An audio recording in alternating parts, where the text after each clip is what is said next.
So far, chapter 6, the key exercises were learning how to remember your exact values, symmetry properties. So that's the first basic thing you need.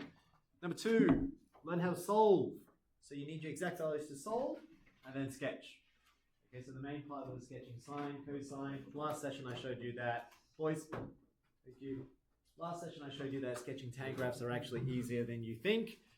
And what was H and I? H was simply addition of ordinates. So again, you're practicing what you did in chapter 1. I, what was 6I? 6I was determining the equation, which is like what you've done in chapter 1, chapter 3 as well. And then same thing now, we're up to K. K is the only new part that I thought, not really new, but I thought I'd describe. And then 6L's applications. Every chapter has an application, and most chapters, especially next week's chapter 7, will have addition, products, and differences of functions again. So you can see that there's only a few essences that you've got to learn per chapter. Learn the essence, and then the skills that you need to practice, like addition of ordinates or products of ordinates, you can practice along the way. So it's chapter 1, chapter 3, chapter 6 now, and chapter 7. That's 4 different exercises that you can practice on that. And keep in mind, it's not a big thing in the exam as well. So it's just knowing how to do it. You don't have to do a lot, just knowing how to do it. Okay? So today's one, we're just going to look at 6K. These are the rules that I don't think they normally pull. Actually, they might. I need to check your formula sheet, whether it's there or not, but it's worthwhile having in your bound reference if you don't know what they are. I don't personally use it, except maybe this last rule here, the assigned one. Sometimes that comes up in a multiple choice section, and then that's just worthwhile knowing. So I'd probably copy that one. That's about it. Otherwise, the rest to me is quite what you would naturally have done. So I'm going to explain where it comes from. And if you get it, fantastic. If you don't, you can memorize the formula and then apply. Okay? So here's an example. Example 1, it says, find the general solution of each of the following equations and then state the first 3 positive solutions. See, normally when you want to solve a circular function, you need a domain. Because if you don't have a domain, we know that the cost graph will oscillate infinitely. And because it oscillates infinitely, that means that you will have infinite amount of solutions. So you wouldn't be sitting there to write, well, x equals to, and then write the infinite amount of solutions. We write a formula to find all the solutions. Just like your asymptotes, I gave you a formula for your asymptote. This general solution is like a formula for your x-axis intercepts for cos, sine, and tan. That's what it represents. So how would you normally solve this? This is what you would have done. You would have started off by saying, all right, I want to solve for x. You must then remove every other parts to it. So here I've got a times root 2, so divide both sides by root 2. I get cos of x is equal to 1 on root 2. Then to get x, we do the inverse of cos. What's the inverse of cos? Let's go with Samuel. That is pi on 3. No, wait. Going up on 3. Oh, this one's a bit tricky. This one technically is root 2 on 2. Oh, that's pi 4. Pi 4, very good. So the inverse of cos is cos inverse. So we got cos inverse of 1 on root 2. So that might be worthwhile remembering. Sometimes the examiners will use a rationalized denominator. Sometimes they use a irrational denominator. So you just need to know that both of them are the same. Same thing with 1 on root 3. You can write that as root 3 on 3. So just knowing those exact values. So here, this is the only part now. If you type cos inverse of 1 on root 2 on your CAS, it's not going to give you what Samuel just said. Samuel said pi 4. Now he is correct. That is one of the possible solutions if we were working in a 0 to 2 pi domain. So in a 0 to 2 pi domain, we know that in order to get 1 on root 2, cos of what will give you 1 on root 2? Well, yes, he's correct. To get 1 on root 2, the distance has to be pi on 4, which is 45 degrees. But then, by the same argument, I could say, well, to get that same horizontal length, you could also have the point in quadrant 4 by symmetry properties. So that means it could also be negative pi and 4. But then who said I had to start at 0? I could have started at 2 pi plus pi and 4, or 2 pi minus pi and 4. And then who says that I have to start at 2 pi? I could have started at 6 pi. So it could have been 6 pi plus pi and 4, 6 pi minus pi and 4. And if you realize the language that I just said just now, I said the possibilities could have been 0 plus pi on 4, 0 minus pi on 4, 2 pi plus pi on 4, 2 pi minus pi on 4, and then 6 pi minus pi on 4, or 6 pi, oh sorry, it's plus and then it's minus pi on 4. But you realize there's a pattern. Because the 0, 2 pi, 6 pi, they're all starting at this very spot. So all the even pi's are sitting here, and notice the formula that I gave you. That's why I'm saying you don't have to memorize the formula. If you understood what the concept is, that literally is what this is describing. They said cos inverse of A, whatever the number is, which Samuel said was pi on 4. That's great. I knew I had to go up by pi on 4 and minus pi on 4. That's why it's plus or minus. Why is it 2n pi? Because 2 pi is where that even pi starts, and then n could be 2 times the 2 gives you the 4 pi. That's where you start. Or 3 times the 2 gives you the 6 pi, which is where you start. Or 0. This is called a general solution because you're summarizing all the possible answers with a formula. So how would you actually write your answer? This is what they want you to write. This is what you were meant to write. So right at this step, all of these are valid. So how do you summarize that? How do you generalize that? That's what they call as general solutions. You would have wrote at this point that the answer could be any of these, which we summarize as 2n pi, 2 pi n. So that's all the possible starting points, plus or minus, because I'm saying it's the plus or the minus.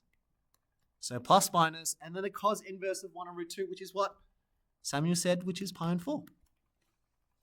Don't leave your answers like that. Your examiners at the end of year are wanting to be a bit more picky. They know that you can have a formula and you can just apply that, so they want you to combine that. So they don't want you to leave it as 2 separate terms. They want you to combine those two. So you'll find that sometimes in your multiple choice, they'll often write it together and they simplify it. And so that's why you have to be able to move and manipulate the equation to then figure out which one is the correct answer. Okay, so here I would then say, last step, let's just remove all of this. Oh, that didn't work out cleanly. Let's do it again.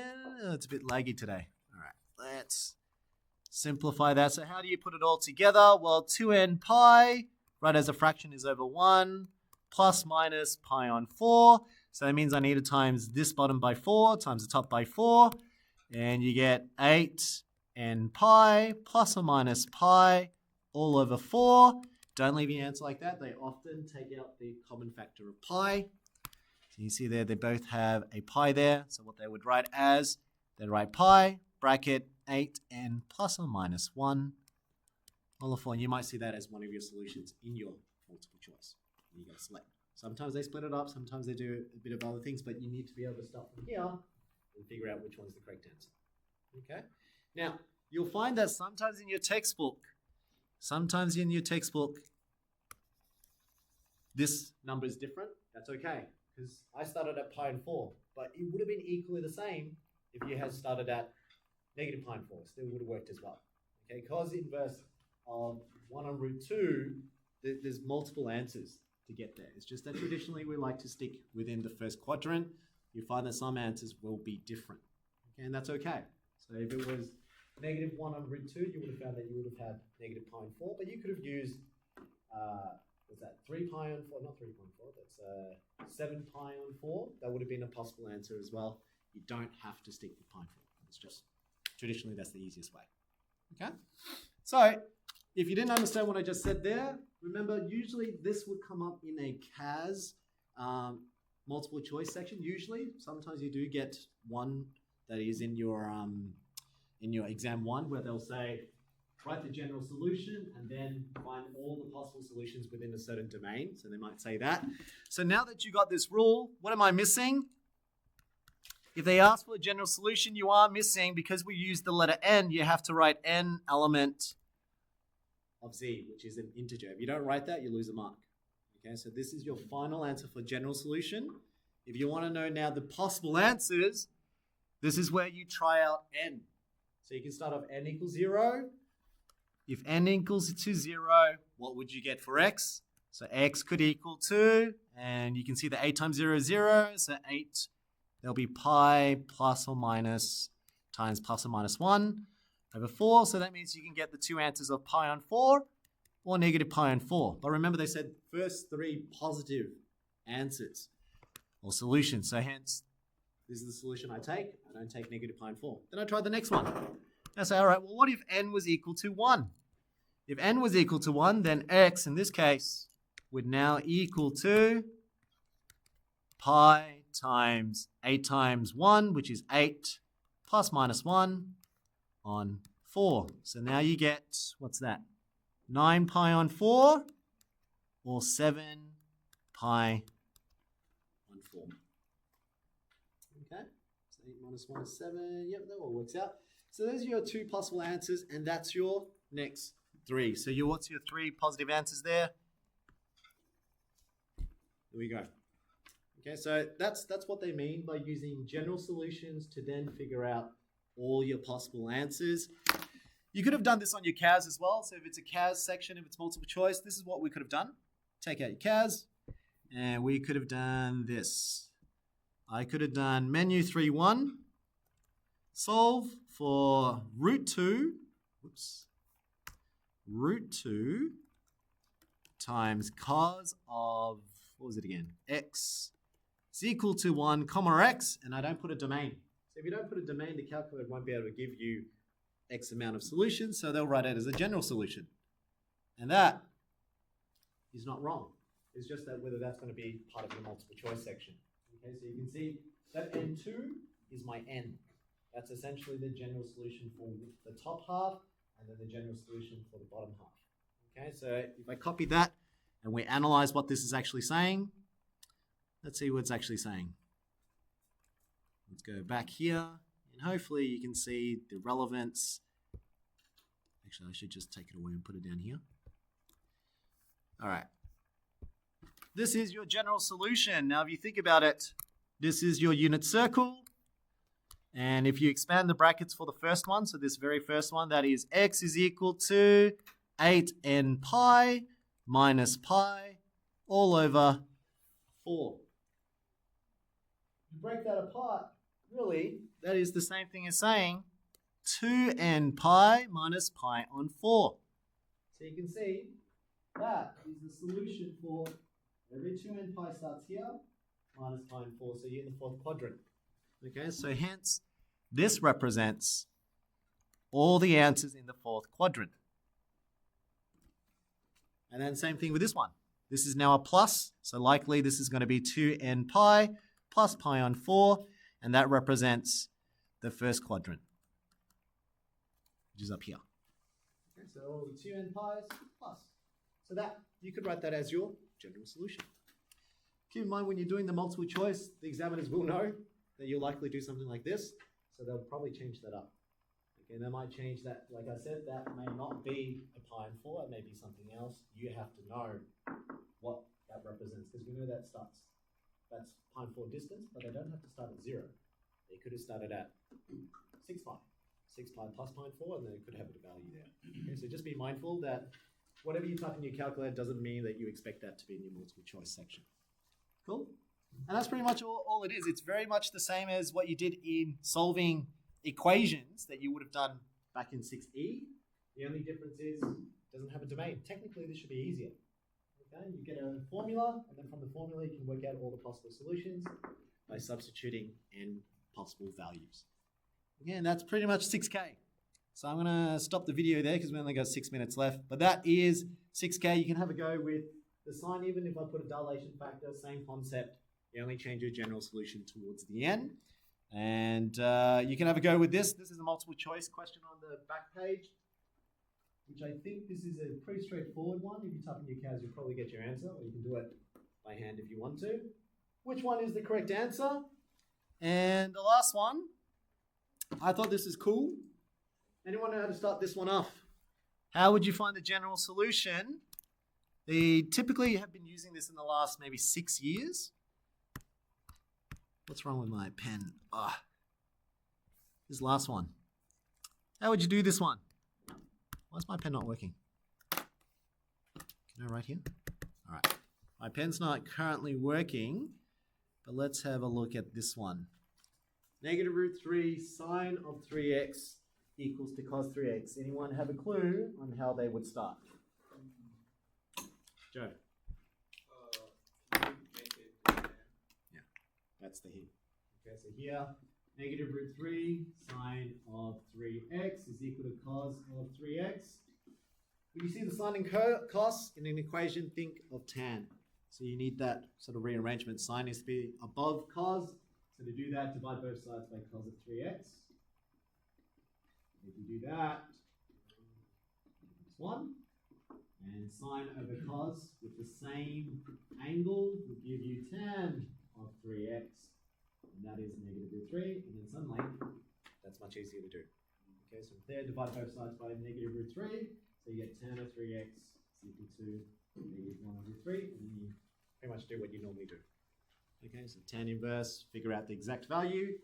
So hopefully you'd get up to 3x tan inverse of negative 1 over 3. Which one's that?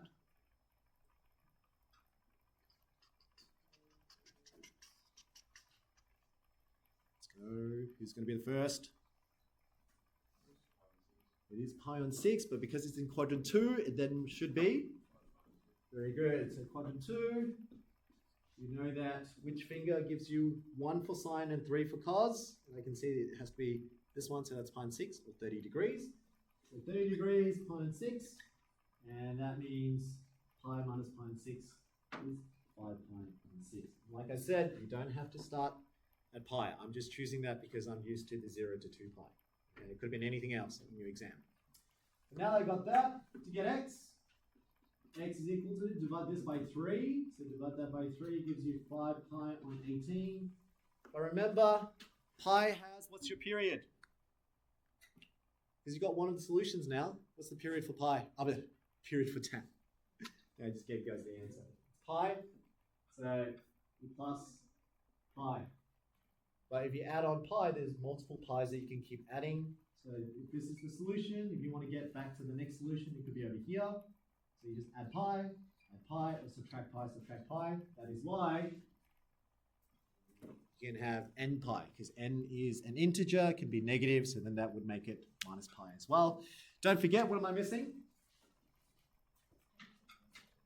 Very good. If you don't put this in, you'll lose a mark.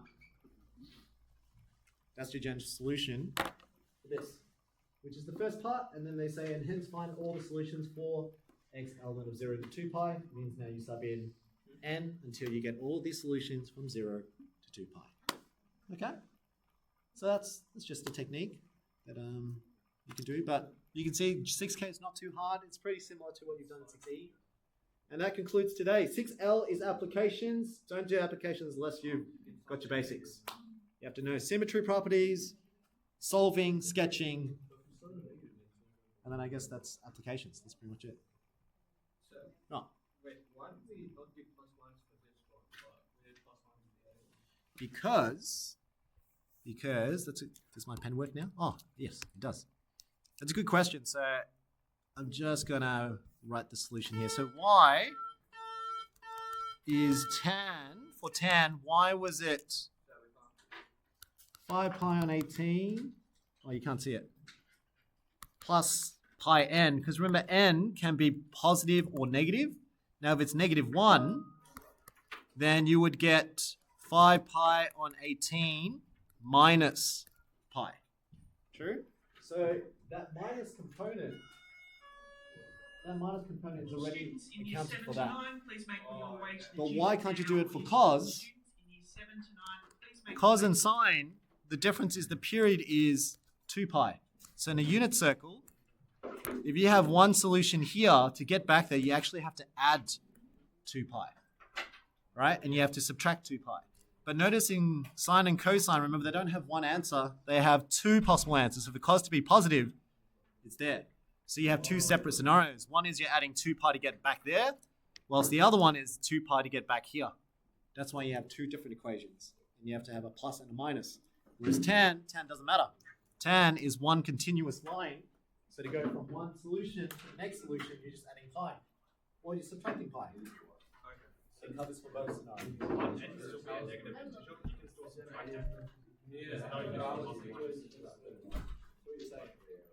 Oh, you're saying why isn't it minus n pi? Well, you can have minus n pi. That would work just fine. Yeah, and that's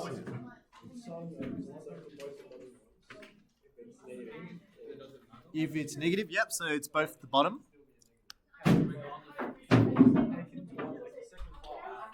I'm gonna pause the video.